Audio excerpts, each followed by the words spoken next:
এসো কোরআনের আঙিনায়, এসো শান্তির মোহনায়, এসো কোরআনের আঙিনায়, এসো শান্তির মোহনায়। জীবনকে রাঙাতে, ফুলে ফুলে সাজাতে আল্লাহর প্রেম সুধা নিয়ে এলো পিএইচপি কোরআনের আলো, পিএইচপি কোরআনের আলো। আসসালামু আলাইকুম।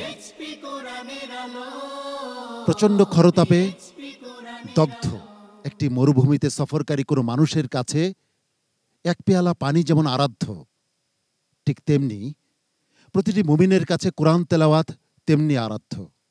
শুধু মুমিন কেন বলি, মুসলমান কেন বলি, যে কোনো ধর্মের মানুষ যদি কান পেতে শোনে কালামুল্লাহ শরীফের তিলাওয়াত, নিশ্চয়ই সে পাবে সত্যের দিশা। হিফজুল কোরআন প্রতিযোগিতার এক নান্দনিক পরিবেশনা পিএইচপি কোরআনের আলো প্রতিভার সন্ধানে 2023-এ আপনাদের সবাইকে স্বাগত জানাচ্ছি। আমি শাহ ইফতেখার তারিক।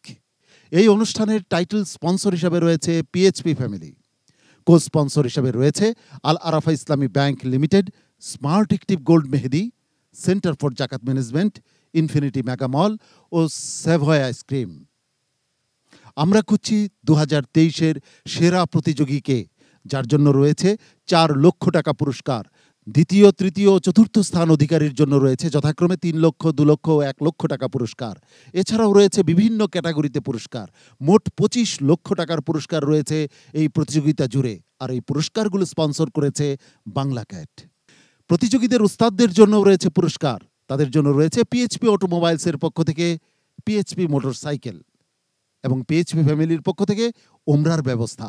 প্রিয় দর্শক, আজকের প্রথম প্রতিযোগীকে মঞ্চে ডাকবার আগে সম্মানিত বিচারক হিসেবে যারা রয়েছেন তাদের নাম ঘোষণা করছি। সম্মানিত বিচারক হিসেবে আমাদের মাঝে উপস্থিত রয়েছেন ওস্তাদুল হুফাজ শেখ আব্দুল হক, হাফেজ মাওলানা আবু ইউসুফ, শেখ ফখরুল হুদা। সম্মানিত অতিথি হিসেবে আমাদের মাঝে উপস্থিত রয়েছেন আল ইনসান জামে মসজিদ নিউ ইয়র্কের সম্মানিত ইমাম ও খতিব মির্জা মাওলানা শাকিরুর রহমান বেগ, মির্জা এনায়েতুর রহমান কমপ্লেক্সের প্রিন্সিপাল মাওলানা মির্জা সায়েমুর রহমান, বানারীপাড়া থানার ভারপ্রাপ্ত কর্মকর্তা জনাব মাসুদ আলম চৌধুরী। প্রথম প্রতিযোগীকে মঞ্চে ডাকবার আগে আজকের পর্বের নিয়মটি জানিয়ে দিচ্ছি। এই পর্ব থেকে কেউ বিদায় নেবে না। তোমরা তোমাদের ইচ্ছে অনুযায়ী পবিত্র কোরআনের যে কোনো জায়গা থেকে তিলাওয়াত করতে পারবে। প্রথম প্রতিযোগী হিসাবে মঞ্চে ডেকে দিচ্ছি নরসিংদীর প্রতিযোগী শিবলি সাদিককে। হাফেজ শিবলি সাদিক এবারে আসছে মঞ্চে। আসসালামু আলাইকুম ওয়া রাহমাতুল্লাহি ওয়া বারাকাতুহু। ওয়া আলাইকুম আসসালাম ওয়া রাহমাতুল্লাহি ওয়া বারাকাতুহু। হাফেজ শিবলি সাদিক আমাদেরকে একটু তেলাওয়াত শোনাবে। আউযু বিল্লাহি মিনাশ শাইতানির রাজীম। বিসমিল্লাহির রহমানির রহিম। ওয়ামা মুহাম্মাদুন ইল্লা রাসূল قد خلت من قبله الرسل أفإن مات أو قتلا انقلبتم على أعقابكم ومن ينقلب على عقبيه فلن يضر الله شيئا وسيجزي الله الشاكرين. وما كان لنفس أن تموت إلا بإذن الله كتابا مؤجلا ومن يرد ثواب الدنيا نؤته منها ومن يرد ثواب الآخرة نؤته منها وسنجزي الشاكرين. وكأين من نبي قاتل معه ربيون كثير فما وهنوا لما أصابهم في سبيل الله وما ضعفوا وما استكانوا والله يحب الصابرين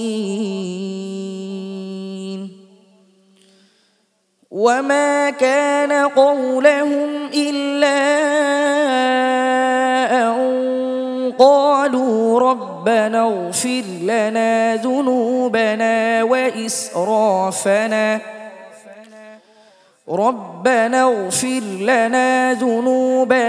وإسرافنا في أمرنا وثبت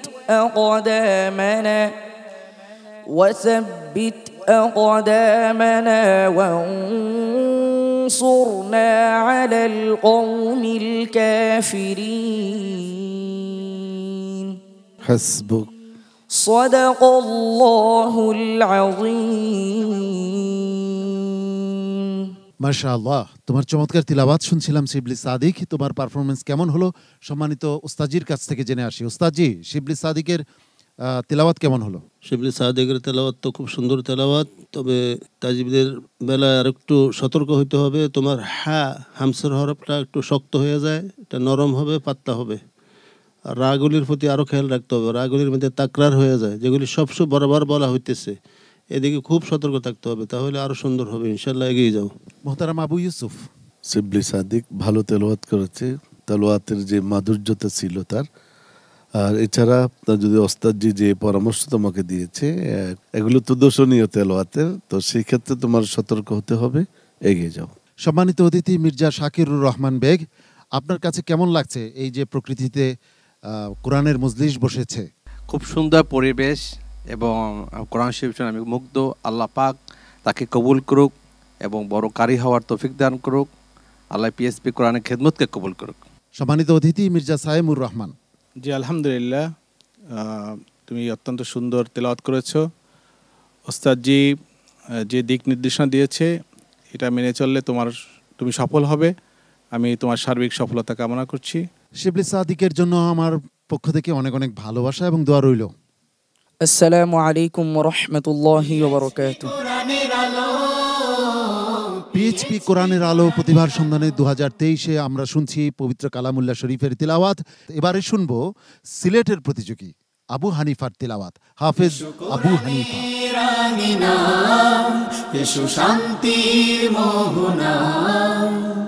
জীবনকে রাঙা। আসসালামু আলাইকুম ওয়া রাহমাতুল্লাহি ওয়া বারাকাতুহু। ওয়ালাইকুম আসসালাম ওয়া রাহমাতুল্লাহি ওয়া বারাকাতুহু। আবু হানিফা আমাদেরকে আজকে কোরআনুল কারীমের যে কোনো জায়গা থেকে একটু তেলাওয়াত করে শোনাবে। আউযু বিল্লাহি মিনাশ শাইতানির রাজীম। বিসমিল্লাহির রহমানির রহিম। ومن أظلم ممن افترى على الله كذبا أولئك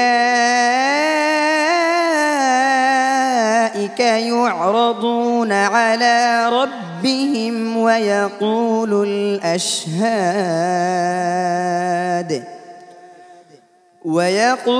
الأشهاد هؤلاء الذين كذبوا على ربهم ألا لعنة الله على الظالمين الذين يصدون عن سبيل الله ويبغونها عوجا وهم بالآخرة هم كافرون أولئك ولم يكونوا معجزين في الأرض وما كان لهم من دون الله من أولياء يضاعف لهم العذاب ما كانوا يستطيعون السمع وما كانوا يبصرون أولئك الذين خسروا أنفسهم وضل عنهم ما كانوا يفترون لا جرم أنهم في الآخرة هم الأخسرون إن الذين آمنوا وعملوا الصالحات وأخبتوا إلى ربهم أولئك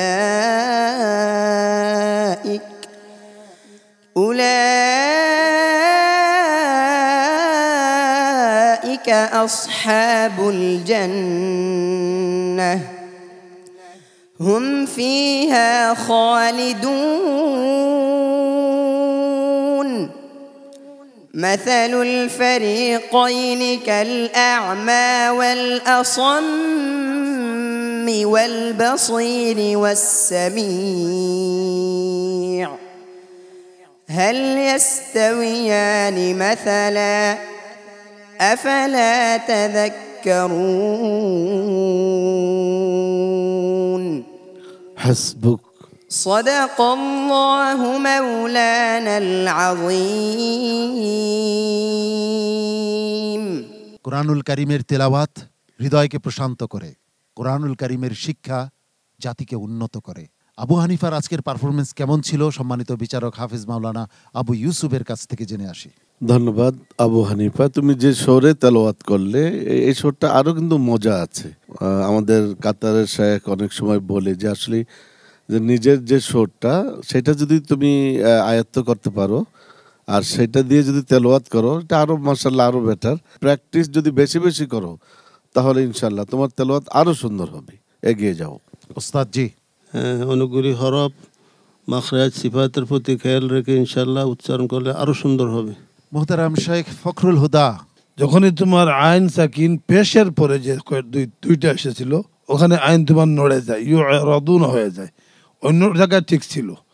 আর মধ্যে মুত্তাসিল কোনো কোনো জায়গায় তুমি তোমার সুর ঠিক রাখতে দেয়া অনেকটা লম্বা করে ফেলেছো। মাশাআল্লাহ সুন্দর পড়েছো, তোমার আওয়াজ সুমধুর ছিল। এগিয়ে যাও, ভবিষ্যতে আরো ভালো করবো ইনশাআল্লাহ। জনাব মাসুদ আলম চৌধুরী, আপনার অনুভূতি শুনতে চাচ্ছি। হাফেজ আবু হানিফা, তোমার তেলাওয়াত অত্যন্ত সুন্দর হয়েছে, তুমি আরো অনেক দূরে এগিয়ে যাবে, আল্লাহ তোমাকে কবুল করুক, আমিন। অনেক অনেক ধন্যবাদ সম্মানিত অতিথি আবু হানিফা, তোমার জন্য অনেক শুভকামনা এবং দোয়া আমার পক্ষ থেকে। আসসালামু আলাইকুম ওয়া রাহমাতুল্লাহি ওয়া বারাকাতুহু। দর্শক, এবারে ডেকে নিচ্ছি এক মায়াবী মুখকে, যাকে দেখলে আমার হৃদয় জুড়িয়ে যায়। মাত্র 8 মাসে হিফজ করেছে যে শিশু, মুবারক করিম, চাঁদপুরের প্রতিযোগী মুবারক করিম এবারে আসছে মঞ্চে।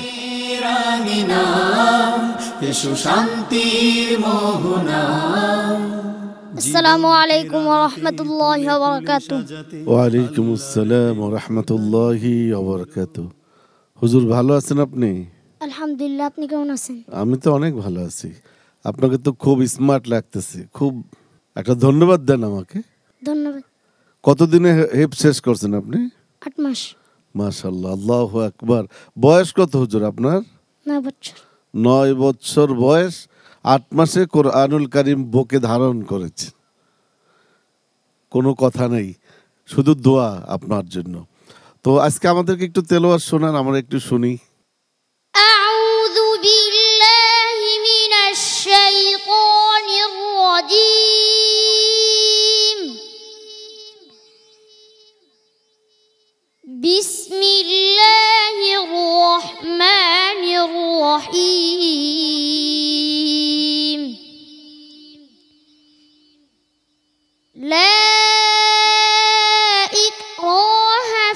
الدين قد تبين الرشد من الغي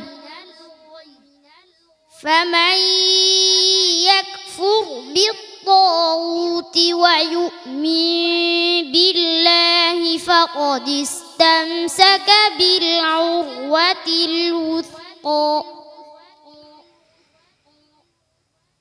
لا انفصام لها والله سميع عليم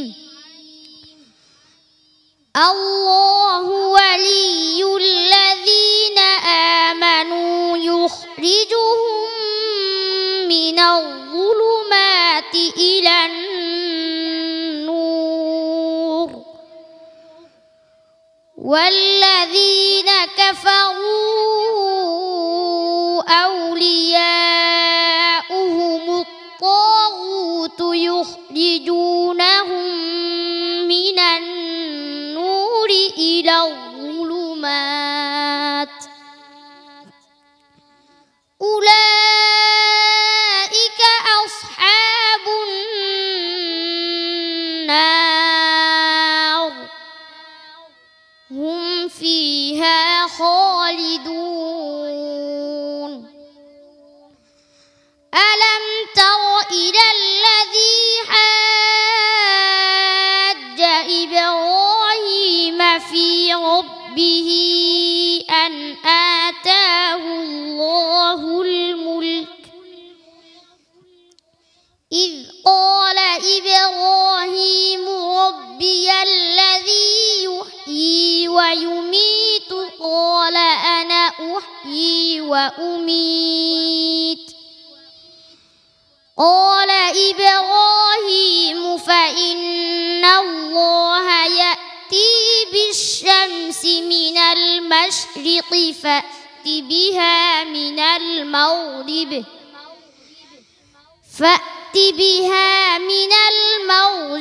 فبهت الذي كفر والله لا يهدي القوم الظالمين حسبك صدق الله العظيم মাশাআল্লাহ। মুবারক করিমের তিলাওয়াত যখন ইথারে ছড়িয়ে পড়ছিল, ঠিক একই সময়ে একটি কোকিল প্রাণপণে ডেকে যাচ্ছিল। মনে হচ্ছিল প্রতিযোগিতা করছে মুবারক করিমের সাথে। এই ছোট্ট 9 বছরের শিশুটির আজকের পারফরমেন্স কেমন হলো জেনে আসি হাফেজ মাওলানা আবু ইউসুফ সাহেবের কাছ থেকে। মাশাআল্লাহ। মোবারক সাহেব, আপনি কি জানেন মোবারক একজন আল্লাহর ওলির নামও আছে না? জি জানেন? জি। কোথায়? উজানি। মাশাআল্লাহ, কি মন্তব্য করবো বলেন। আসলে এদেরকে নিয়ে আসলে আমরা প্রাউড ফিল করি যে এরা আমাদের বাংলাদেশের রত্ন। তাদেরকে নিয়ে গর্ব করার মতন। আল্লাহর কাছে আরও দোয়া চাই, আল্লাহ রব্বুল আলামিন আমার এই দেশটাকেও আল্লাহর কোরআনের জন্য কবুল করুক, আমিন। উস্তাদ জি। মাশাআল্লাহ, মোবারক করিমকে অনেক অনেক ধন্যবাদ। আলহামদুলিল্লাহ, ছোট্ট মানুষ, 9 বছরের বাচ্চা, তার শ্বাসেরও কমিয়েছে, তারপরেও সে শ্বাস ঠিক রেখে ওয়াকফগুলি করছে। আলহামদুলিল্লাহ, এটা একটা অলৌকিক ঘটনা। আল্লাহ তাআলা তার এই প্রতিভাকে আরও বৃদ্ধি করে দেন। তাকে আল্লাহ তাআলা আল্লাহর কোরআনের জন্য, দ্বীনের জন্য কবুল করুন, আমিন। মোহতারাম শেখ ফখরুল হুদা।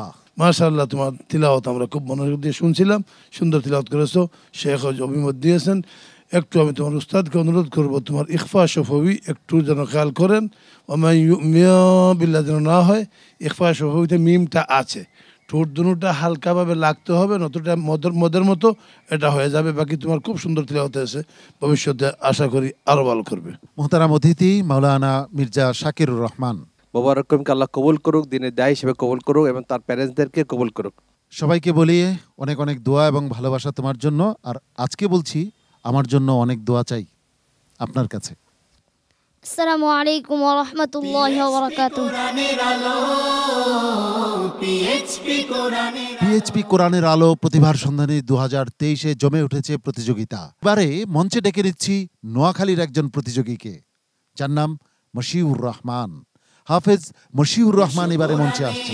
রাঙিনা এসো শান্তির মোহনা জীবনকে আসসালামু আলাইকুম ওয়া রাহমাতুল্লাহি ওয়া বারাকাতুহু ওয়ালাইকুম আসসালাম ওয়া রাহমাতুল্লাহি ওয়া বারাকাতুহু।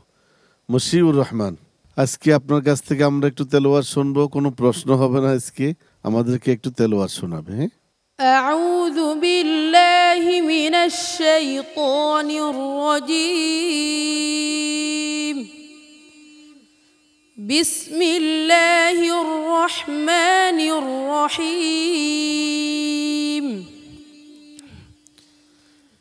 يسبح لله ما في السماوات وما في الأرض له الملك وله الحمد وهو على كل شيء قدير هو الذي خلقكم فمنكم كافر ومنكم مؤمن والله بما تعملون بصير خلق السماوات والأرض بالحق وصوركم فأحسن صوركم وإليه المصير يعلم ما في السماوات والأرض ويعلم ما تسرون وما تعلنون والله عليم بذات الصدور ألم يأتكم نبأ الذين كفروا من قبل فذاقوا وبال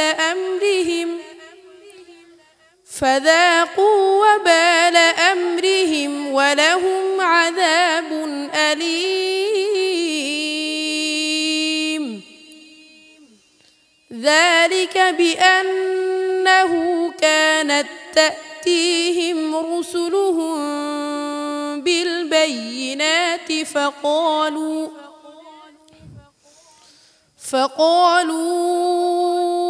أبشر يهدوننا فكفروا وتولوا واستغنى الله والله غني حميد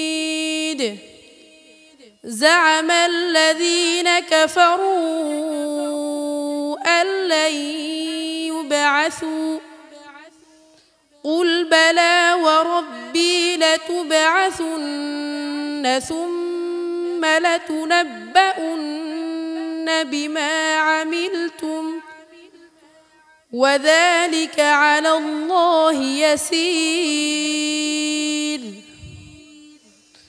فآمنوا بالله ورسوله والنور الذي أنزلنا والله بما تعملون خبير يوم يجمعكم ليوم الجمع ذلك يوم التغابن ومن يؤمن بالله ويعمل صالحا يكفر عنه سيئاته ويدخله جنات تجري من تحتها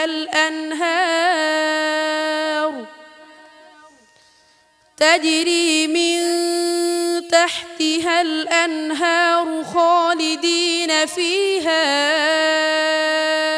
أبدا ذلك الفوز العظيم حسبك صدق الله العظيم মশিউর রহমান, তোমার তিলাওয়াত শুনছিলাম মনোযোগ দিয়ে। তোমার আজকের তেলাওয়াত কেমন হয়েছে সম্মানিত বিচারক হাফেজ মাওলানা আবু ইউসুফ আপনার কাছ থেকে জেনে নিচ্ছি। মাশাআল্লাহ, মশিউর রহমান ভালো তেলাওয়াত করেছে। তুমি যদি মেহনত করো তাহলে ইনশাআল্লাহ অনেক দূর এগিয়ে যেতে পারবে। তোমার জন্য অনেক অনেক শুভকামনা এবং দোয়া রইল। ওস্তাদ জি, চেষ্টা করে যাও, সামনে এগিয়ে যাবে ইনশাআল্লাহ। মোহতারাম শেখ ফখরুল হুদা। জি ধন্যবাদ মশিউর রহমান, মাশাআল্লাহ তুমি সুন্দর তেলাওয়াত করেছো। তুমি যেই শেখের অনুকরণে পড়ার চেষ্টা করেছো, শেখ মোহাম্মদ আইয়ুব রাহিমাহুল্লাহ, সুন্দর অত্যন্ত সুস্বাদু তিলাওয়াতটা। তবে তুমি মাঝে মধ্যে তোমার তর্সটা একটু একটু হারিয়ে গেছিল, এটা খেয়াল রাখবা। তুমি যেই কণ্ঠে যেই তর্জে শুরু করেছো সেভাবেই শেষ করার চেষ্টা করবা, ভবিষ্যতে ইনশাআল্লাহ আরো ভালো হবে। মোহতারাম মেহমান মির্জা সাইম রহমান। মাশাআল্লাহ, আলহামদুলিল্লাহ, তুমি অত্যন্ত চমৎকার তেলাওয়াত করেছো। হুজুর আমাদের যে দিক নির্দেশনা দিয়েছে, তুমি যে সেই দিক নির্দেশনা অনুযায়ী তুমি যদি পরিচালিত হতে পারো, আমার বিশ্বাস তুমি শীর্ষ স্থানে যেতে পারবে। অনেক অনেক ধন্যবাদ সম্মানিত অতিথি। আর মশিউর রহমান, তোমার জন্য অনেক শুভকামনা রইল, আগামীকাল আরো ভালো করবে এই প্রত্যাশা রাখছি। আসসালামু আলাইকুম ওয়া রাহমাতুল্লাহি ওয়া বারাকাতুহু। পিএইচপি কোরআনের আলো প্রতিভার সন্ধানে 2023-এর আজকের পর্বের 5 প্রতিযোগীর মধ্যে 4 জনের তিলাওয়াত আমরা উপভোগ করেছি। প্রিয় দর্শক, সর্বশেষ প্রতিযোগীকে মঞ্চে ডেকে নেব। আমরা খুঁজছি 2023-এর সেরা প্রতিযোগীকে, যার জন্য রয়েছে 4 লক্ষ টাকা পুরস্কার। এছাড়াও আরও অনেক অনেক পুরস্কার রয়েছে পুরো প্রতিযোগিতা জুড়ে। মোট 25 লক্ষ টাকার উপরে পুরস্কার স্পন্সর করেছে বাংলা ক্যাট। সর্বশেষ প্রতিযোগী হিসেবে মঞ্চে ডেকে নিচ্ছি যে বিগত বছরে দর্শকদের হৃদয়কে জয় করেছিল, মাদারীপুরের প্রতিযোগী আব্দুল্লাহ জাবির। মঞ্চে আসছে হাফেজ আব্দুল্লাহ জাবির।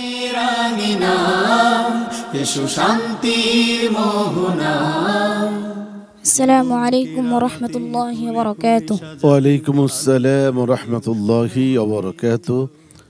আব্দুল্লাহ জাবির, আজকে একটু তেলাওয়াত শুনবো তোমার কাছ থেকে, একটু তেলাওয়াত করো। আউযু বিল্লাহি মিনাশ শাইতানির রাজীম। বিসমিল্লাহির রহমানির রহিম। ألا إن أولياء الله لا خوف عليهم ولا هم يحزنون الذين آمنوا وكانوا يتقون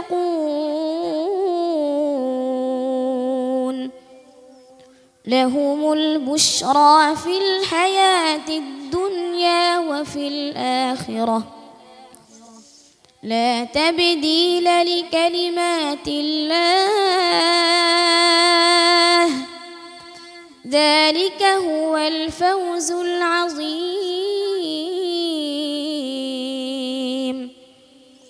ولا يحزنك قولهم إن العزة لله جميعا هو السميع العليم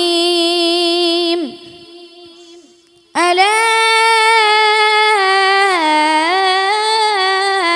إن لله من في السماوات ومن في الأرض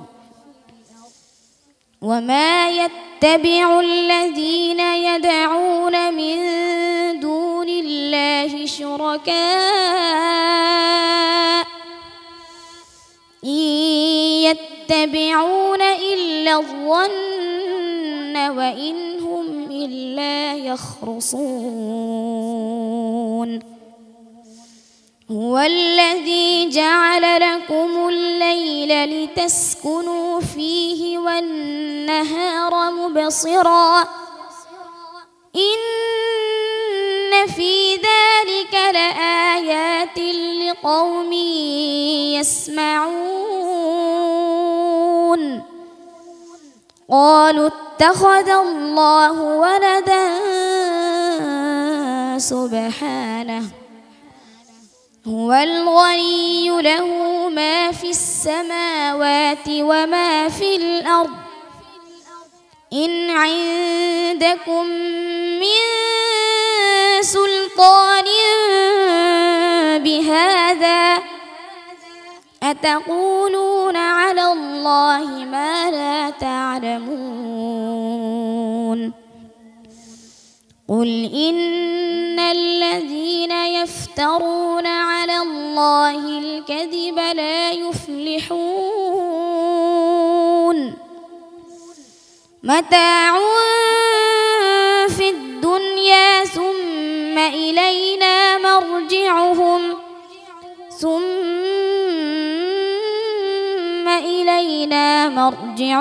ثم نذيقهم العذاب الشديد بما كانوا يكفرون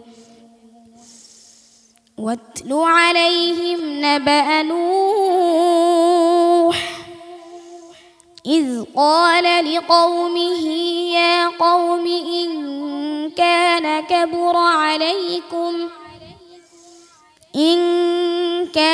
كبر عليكم مقامي وتذكيري بآيات الله فعلى الله توكلت فأجمعوا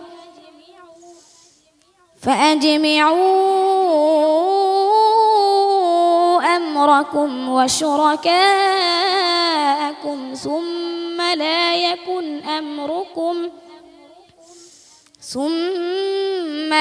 يكن أمركم عليكم غمة ثم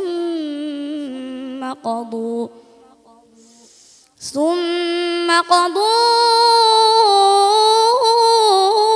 إلي ولا تنظرون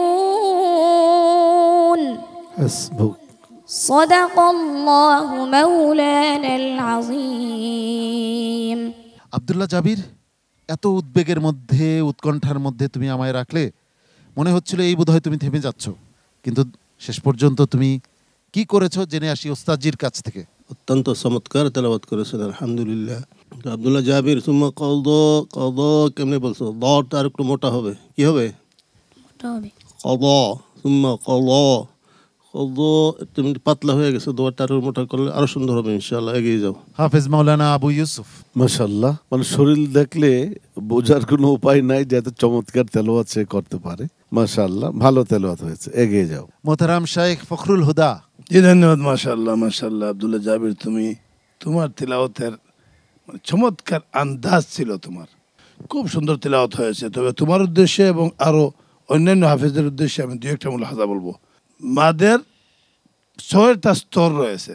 আকওয়াল মুদুদি লাজিমুন ফামাত্তাসাল, প্রথম মধ্যে লাজিম, তারপরে মধ্যে মুত্তাসিল, তারপরে মধ্যে আরিদি সুকুন ফাআরিদুন, তারপরে ফাদুন ফিসালিন ফাবাদাল। তুমি 4 নম্বর স্তরের মদ হলো মধ্যে মুনফাসিল, অনেক সময় সেটাকে 2 নম্বর স্তরের মদ মুত্তাসিলের চেয়ে বেশি টেনেছিলে। এটা তোমার ঠিক রাখতে যাইয়া। জাযাকাল্লাহ খাইর, এগিয়ে যাও, তুমি ভবিষ্যতে আরো ভালো করবে। মোহতারাম অতিথি মির্জা সাইমুর রহমান। মাশাআল্লাহ, আলহামদুলিল্লাহ, তুমি চমৎকার তেলাওয়াত করেছো। তোমার তেলাওয়াত শুনে আমরা অভিভূত। আমার বিশ্বাস তুমি বিশ্বের সেরা একজন কারি হবে। তোমার সার্বিক সফলতা কামনা করছি। তুমি এগিয়ে যাও, আল্লাহ তোমার মঙ্গল করুক।